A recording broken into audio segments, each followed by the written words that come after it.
We get a big day today because we have the tier list for set 15 first patch, and there are a lot of comps in the tier list right now. My favorite right now is going to be the Duelist Reroll. I think there's one power up on Viego that's a little bit too strong, and you could hard force it most games. You're not going to get it every single time, but if you use all your rerolls to try to get blink attack Viego, it's absolutely bonkers. Very few things beat it. Mentor Flex is going to be the next comp up there in the S tier. The Mentor Flex build is just very good right now because, well, it's mentors and it's flex. So if you're doing like a fast 9, there are a lot of good options there. After that, we have in the A tier Katarina reroll, very solid reroll comp right now. Soul Fighter and Star Guardian, both very good verticals. Edgelord, Luchador, Volibear is also very solid. There's this little weird thing you could do where you put Volibear in the back line or block his way, and then he just jumps to the enemy instead at the start of the fight. Very nice stuff. The Crew Reroll is going to round out the A tier. Very fun reroll comp if you have not tried it already, but essentially if you have not played with the crew before or haven't heard of it, once you get a 3-star, you can just go ahead and start leveling up and rolling later because the crew unit odds do not get lower ever. Next up, we have in the B tier. These comps are still solid. They're still definitely playable. They just rely on a few more conditions in the S and A tier, but we have Kayle, Darius, Crystal Gambit, Mighty Mech, Battle Academia, Juggernaut Ashe, and Sniper Bastion. And then in the C tier right now, like Wraith and Sorcerers, they're not really that great right now, but maybe someone can prove me wrong. Obviously, the traits can be used in other comps, but right now, if you go massively into them, doesn't feel the best. I'm going to do the hero augments later on this week, so definitely check the website bunnymuffins.lol/meta for updates. And then, of course, let's get into the comps. Let's start with the first one, which is Duelist Reroll. It's really good with keepers, so I have like a keeper positioning if you want to check that out. But in the regular 6 Duelist build, what you want to do is just get Viego and get the blink attack power up. It's extremely powerful. By the way, as a simple guideline on power ups for this comp and every other comp, there are a lot of viable power-ups, and whatever I say is the best power-up isn't always the best all the time, except for this situation. So normally when you take a power-up, you just want it to fill out one of the conditions that you are missing. So if you need anti-heal and you get an anti-heal power-up, it's not going to be too bad. But is it best in slot? Probably not. It's probably better to have an anti-heal item and then a better power-up instead. If you need critical strike, such as an Infinity Edge, but you don't have an Infinity Edge, and then you get the power-up that allows you to critically strike on abilities, then obviously that's going to be really good to have. If you normally build Deathblade and you don't have it, and you get a bunch of attack damage from your power-up, go ahead and take that, so on and so forth. But for the most part, I will be marking most of the good power-ups or most of the normal builds, so that's how you can kind of use that. But with the Duelist comp, we have the 6 Duelists out there. Lee Sin, change him to Duelist because he's a stance master. Viego, Udyr, Gangplank, Ashe, and Kaisa. Lots of different carry options here, as you can see already. The most consistent ones are going to be Viego and Gangplank, but you could also go for Kaisa and Ashe later on in the game. In the early game, Gangplank's really good at farming gold for you because that's just part of his ability. So early in the game, you want to play around Gangplank, but try to save your power-up removers just to get Blink Attack Viego, because it is that powerful. Once you get it, you are pretty much good to go. By the way, do a 3-cost reroll pattern for this comp and get both the 3-cost and the 2-cost while you do this. But I pretty much added like a drop down to every team comp, so you could just play around with that on the website, one of the new features we have. But I'd say in terms of unit priority, it's going to be Viego, then Gangplank, and then the rest. Like Udyr, solid as a tank. Kaisa, I'd rather have Gangplank and Viego as my carries, but still usable. And then Ashe 2-star, still also solid. For augments, something like Rig Shop is really good to get 3-cost unit odds a bit better. Pandora's Bench or any other reroll augment is good too. Prismatic Ticket. And also, Living Forge is nice because you have a lot of different carries and you use artifact items pretty decently. Pretty much any melee carry makes use of a lot of different artifact items, and even your backlines can use it too if you do decide to build around them. But mainly, it's going to be around Viego. He's just that good. For items on Viego, you definitely want the Edge of Night. Just allows him to survive that much longer. And then Jeweled Gauntlet, Hand of Justice is going to be a solid combo. For the rest, just generic tank items on Udyr. The utility ones are going to be pretty decent. So you could go Ionic Spark or Even Shroud depending on who you're using as your carry. Gangplank going to be solid as just regular frontline items with an Infinity Edge early on to get him more kills. That way you get more gold. And then in the backline, the Runon's Kraken Slayer combo is very good in this comp. Next build up we have is going to be the Mentor Flex build. So there are a couple of different versions of this. We have the 5 mech and the 3 mech version. I think the 5 mech is much better right now. But all you have to do is play the 4 mentors and then play either the mech. So 3 mech versions more of like the legendary build if you get to that point, but 5 mech and 4 mentor, very solid as well. A bit more consistent, you're going to be playing this more often. Doesn't rely on as many legendaries. You want to play this comp from a mech start if you ever start out with 3 mech, and then just eventually build into what we have here. Use any AP item holder for Rise. His builds are pretty generic, and honestly, I think builds in general in this set of TFT for the AP casters is very, very flexible now, because they changed the way mana works so that every item that builds at a tier now gives some mana. So Void Staff, Archangels, even Morello, they all give some mana regen right now, which is pretty good. So if you get like 3 of those going, you sometimes don't need a Spear of Shojin, Adaptive Helm, or Blue Buff on any of those characters. Obviously, they're still nice to have, but it definitely opened up a lot more AP build possibilities in the most recent set. For your front line, it's going to be Jarvan. Jarvan's just loves the Protector's Vow because he's wanting to cast as early and often as possible. You can put utility items on him or the back line, so either Sunfire in the front or Morello in the back. Karma could be using the Void Staff. You could also put the Void Staff on Rise if you don't have 3 items for him. And then in the super late game, itemize your Yone because he is going to be doing a little bit of work just because he's a legendary unit. 3 mech version, also very possible to play. This is more from a fast 9 perspective, but Yone and Zyra going to be the 2 carries there. And again, you can see the fast 9 pattern down here. Covers win streak, lose streak, and mixed streak. But essentially, you want to hit level 9 either in early stage 5 or late stage 4. Nothing too crazy. It really just depends on how much econ you have. If you have a lot of econ, then you can hit it much earlier. Let's say maybe it's an econ portal gold subscription. Definitely possible to hit it in like mid stage 4. But if it's just like a normal game, you want to be playing from a win streak, try to fast 9, and then go from there. You could also do a fast 8 here because you do like 4 costs. It really just depends on how much health you have. For power-ups, Rise can use a lot of different things. Annihilation, Shadow Clone, Keen Eye are all pretty solid. For Yone, Blood Brothers, Thrill Seeker, Final Boss, Tiny Terror, Crimson Veil, all good. But again, you could use a lot of different power-ups. It really depends on what your build is. And lastly, Jarvan has round 2 Selfish and Regenerative. But again, I'm mainly just calling standouts. You can get away with a lot of different power-ups in a lot of these builds. But I'll make sure to let you know when one is absolute must-have, such as the Blink Attack from Viego. Yeah, the mentors in this comp are going to be Yasuo, Kabuko, Rise, and Udyr. And then the rest of the units are pretty much mech units. You pair it up with Aatrox because Aatrox is both a heavyweight and a Juggernaut, so it matches up really nicely with the mentor build. And yeah, this definitely is one of the more solid, more consistent comps in the game. The only issue is that you need to have a win streak start in order to reach that point.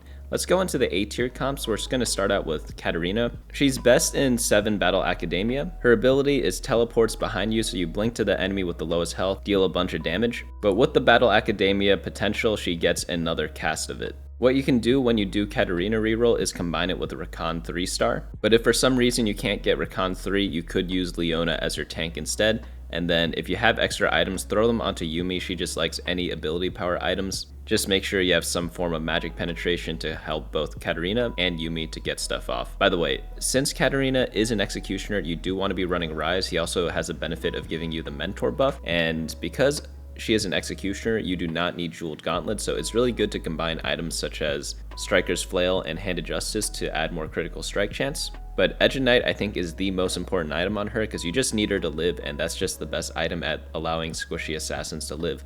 By the way, for targeting, I believe she is the assassin class, so she is less likely to get targeted. That's why you are allowed to put her on the front line like this. You only want to play this comp when you obviously have a lot of Katarinas, or maybe you have some Battle Academia route. You go towards that, and then you're like, hey, I got a lot of Katarinas, then you go ahead and reroll. But another thing that's really good is that Artifact and Radium items help this comp a lot because she's pretty much the only unit you care about, so whenever that is the case, Radiant items are extremely good. And then stuff like Zhonya's Paradox is absolutely bonkers on Katarina. We could go to the stats, go to the Explorer section at teamfight.lol, type in Katarina, and then let's see how well she does as a 3-star with some of these artifact items. So we could sort that out like this. And yeah, Zhonya's Paradox brings her from a 3.36 to a 3.06. It's very, very nice stuff. Obviously, you're not going to get it every single game. She could also use Seeker's Armed Guard and Dawncore. I'm sure a bunch of the other ones work as well. Wit's End's gotta be a good call out. Death's Defiance, yeah, sure. Yeah, Wit's End's really good because it is pretty much just a lifesteal item, so that's why it's pretty decent. But she doesn't auto attack that much, so that's why it's not as good on her as it is on other people. But pretty much all the ones that work on ability power or melee champions are going to be pretty solid on Katarina here. Next build up we have is going to be the Soul Fighter build with Samira and Gwen. This is a very fun comp. I actually love Soul Fighter so much. Soul Fighters gain a bunch of stats as the fight goes on up to a certain cap, and then they deal true damage afterwards. So Gwen is also just coincidentally like one of the most OP champions in the game right now. Absolutely bonkers stuff. Just build pretty much anything you want on her too. Like obviously some builds are slightly better than the others, but I found that Jeweled Gauntlet Hand of Justice combo is extremely good on her. So I just paired that with some survivability, but I've seen all sorts of different builds like full AP builds on Gwen also work. Before you get to her though, you need to play around your 4-cost units, so that's going to be Set and Samira. Samira is going to be a AD caster, so she really likes the Shojin, Infinity Edge, and Striker's Flail combo. Striker's Flail I've just found to be like a very good item so far this set, because a lot of units like crit, or they crit in some way, and then just adding this makes it so much stronger. For Soul Fighter, you just play all 8 of the Soul Fighter units. Nothing really too complicated about that. You add in Yone as an edgelord in the late game, but before you get him, you could play any other edgelord to activate your Samira. And then you also have built-in Sorcerer from Gwen and Lux, so you don't really need to build around Gwen that much. That's why you focus on the edgelord for your extra unit at level 9. But with the emblem, like obviously Yone is going to use it pretty well. You could just drop the Callista and you're not really missing out too much on that. For level 9, you could add in something like Braum, but pretty much any legendary can do. Zyra works. Even Twisted Fate works. Zyra and Twisted Fate are pretty much splashable in a lot of different builds. Twisted Fate gives you a bunch of loot that you could use to snowball the game with. And then Zyra is just a very solid unit in general who is not reliant on her traits. For some power-ups, Hemorrhage, Needlework, and Dark Amulet are pretty good on Gwen. Samira, she could use a lot of different things, but Attack Expert, Bludgeoner, and Shadow Clone are going to be pretty useful stuff. And if you don't have IE, Critical Threat is takeable, just because having her able to crit is very, very important. For Set, Tankzilla, round 2 standalone, very solid stuff.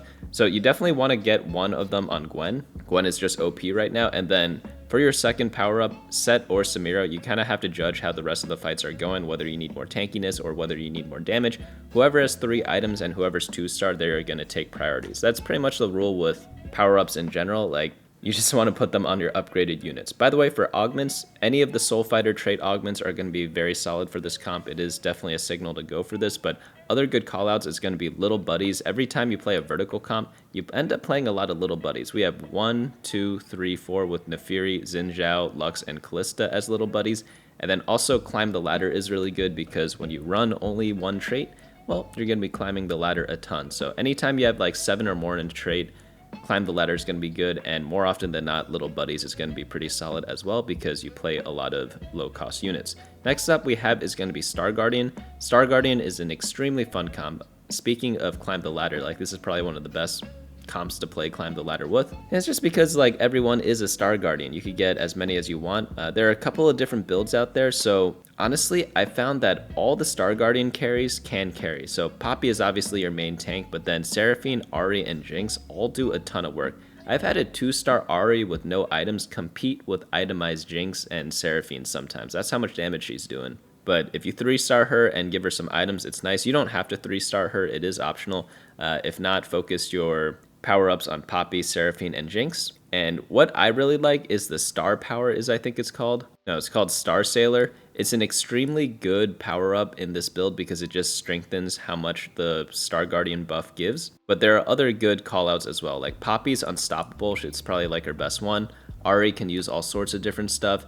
Jinx isn't that reliant on certain power-ups, so she could do Star Sailor or Sky Piercer because oftentimes when you play this build, you focus a lot around your magic damage. So you will probably have a Void Staff or Ionic Spark in this build with Star Guardian, so that means Jinx needs to find some way to get armor penetration, and if you don't have a Last Whisper, getting Sky Piercer is a very good option. As Seraphine, you only want to power her up as a 2-star. As a 1-star, it's not enough. That's in contrast to the Soul Fighter build over here, where you could put it on Gwen as a 1-star, but for Star Guardians, wait for 2-star Seraphine, but pretty much anything works on her, to be honest. She just does so much damage at 2-star, and she also can use any item in the game because she scales off of every single stat, which is kind of fun. But pretty much as with any other vertical comp, fast 8 with this, play as many Star Guardians as you can, and yeah. Special call out to the early and mid game, Kennen and Swain are pretty key non-Star Guardian units to use. You could go for Crystal Gambit with Syndra and Swain early on, and Kennen's just really good because he's Protector, and he's also Sorcerer, so he kind of fits in with a lot of units on your team, such as Nico and Ahri. Next build up we have is going to be Luchador, Edgelord, Volibear. So there's this one weird thing you could do with Volibear where if you put him in the backline, or if somehow he gets blocked for his first target, he just jumps and gets in a really good position and starts wailing on important units. But pretty much whenever you play this comp, you just want to go 6 Edgelord, 4 Luchadors, and you have a lot of different options for carries. Yone, Volibear, Samira are going to be some obvious go-tos. Braum is very solid as a tank, so on PvE, a lot of people are building damage Braum, but I've noticed that once live is live and towards the end of PvE, more people have been putting tank items on Braum. He's probably still good with the damage items, but he's performing a lot better with the tank items, probably just because everyone needs a tank, so if you build too many damage items, your team just won't be resilient enough, and he's just like a pretty solid holder of anything just because he's a 5-cost unit. So that's one good thing about Braum. Don't go too focused on like, oh, I need tank items, or oh, I need damage items. Just build whatever you can on him, throw the leftovers on him, he can use all sorts of different items. Because this is a melee carry comp though, getting portable forge or artifact items are extremely good. Plus range on this makes this one tier higher because plus range on Volibear, it actually opens up new build paths. So the build you see here is a typical bruiser build, Sterix Gauge, Bloodthirster, and Titan Resolve, but you can also go for a crit build. So what does that look like? Well, it could be with Fish Bones, which gives plus range. It could be Sniper's Focus, and then combine that with Infinity Edge and Striker's Flail. Very solid build, definitely a higher cap, but obviously you don't always get a plus range artifact every single game. For Samira, Infinity Edge, Striker's Flail, Shojin, very solid stuff. Last Whisper if you needed, Giant Slayer, Deathblade, Red Buff, all possible. Yone, he just needs Edge and Knight, and then the rest are pretty much whatever you want. Any of the melee bruiser items work. And then Set, just give tank items. And if you have Luchador Emblem, he is extremely good on it.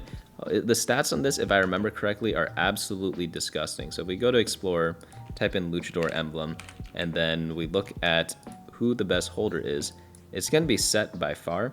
You have to do show champion only. Well, I guess Yone's up there too, but Set's pretty good because he's more resilient, so he just uses the buff a lot better. You have to keep in mind, this is comparing a 5-cost to a 4-cost. Whenever they're close in average placements, you know something's up, because normally 5-cost should blow everyone out of the water when it comes to emblem usage. But you may notice that Set is not in this build right now, so he is in the other build, which is the level 8 build with 4 Edgelord and 4 Luchadors. But if you ever get an emblem or something like that, like you definitely can fit him in here because you could drop one of the crappy Edgelords or Luchadors. So if you get the emblem, play him. If not, just play without him. But you could still use him at level 8 because you don't have room to fit in both 6 Edgelord and 4 Luchadors. Next build up we have is going to be the Crew. The Crew is a reroll comp, so all the reroll augments are going to be incredible. So that's going to include Prismatic Ticket, Trade Sector, Preparation, Pandora's Bench, all that stuff is going to be useful, but the most useful one by far is this new augment called Treasure Hunt. So earn a locked chest each stage between now and stage 3.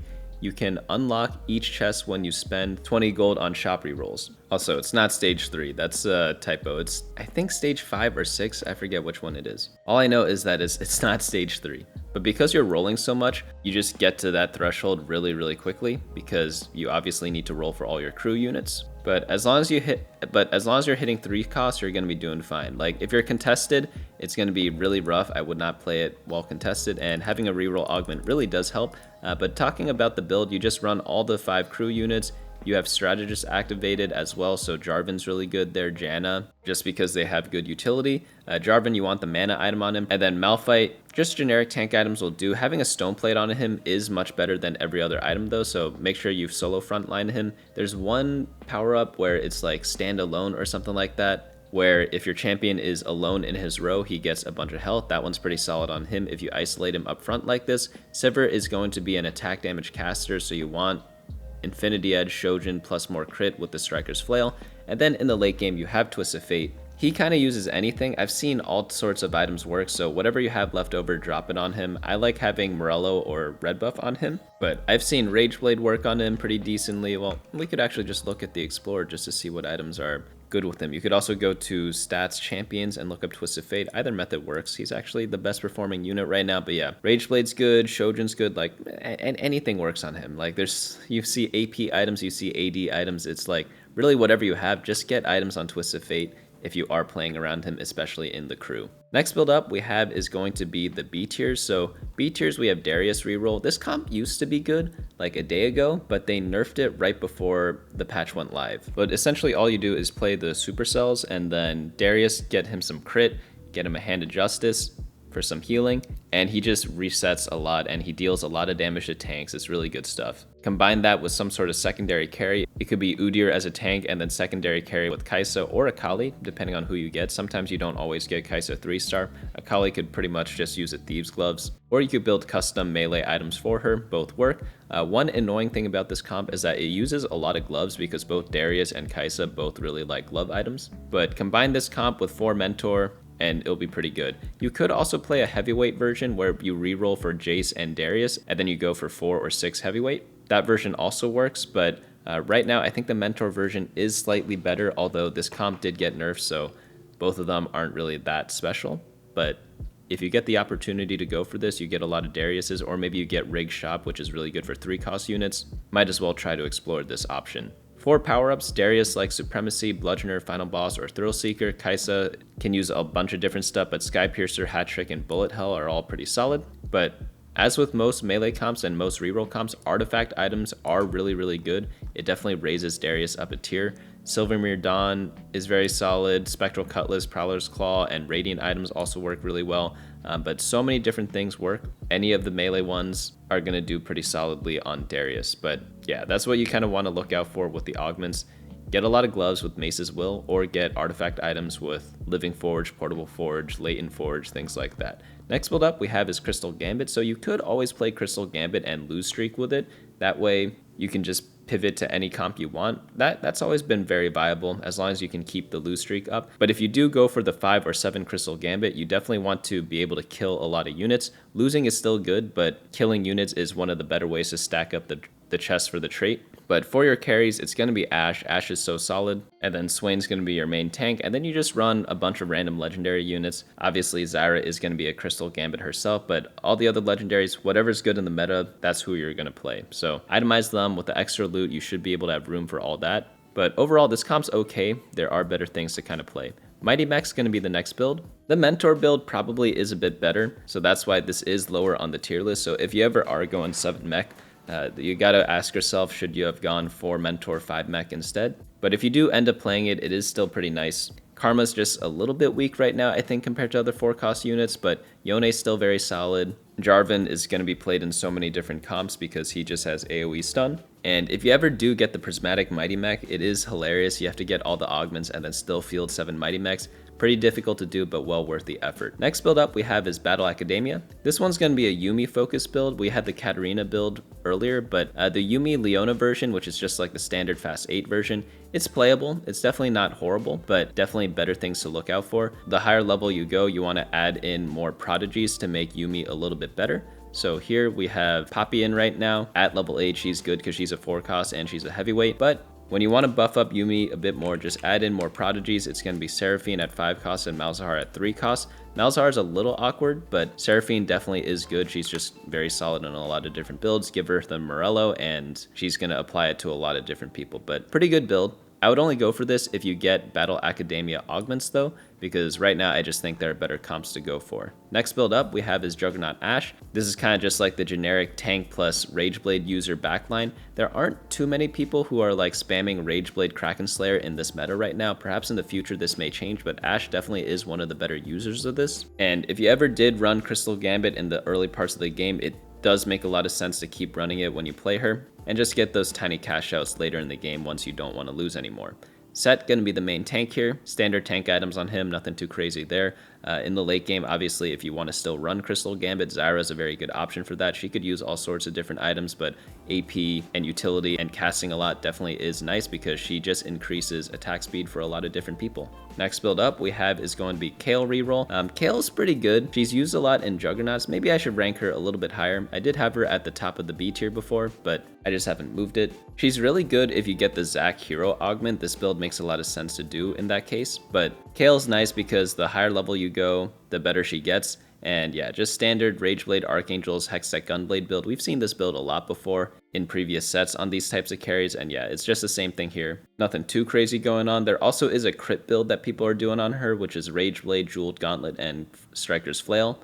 But yeah, you just want a 1-cost reroll for this, get Zac and Kayle up, and then just power level after that. Don't look back because you definitely need to get high levels in order to activate Kayle's secondary effects. Next build up we have is Bastion Sniper Varus. This comp is both bad and good at the same time. It's only good if you get Varus 2-star, if not, it's pretty bad.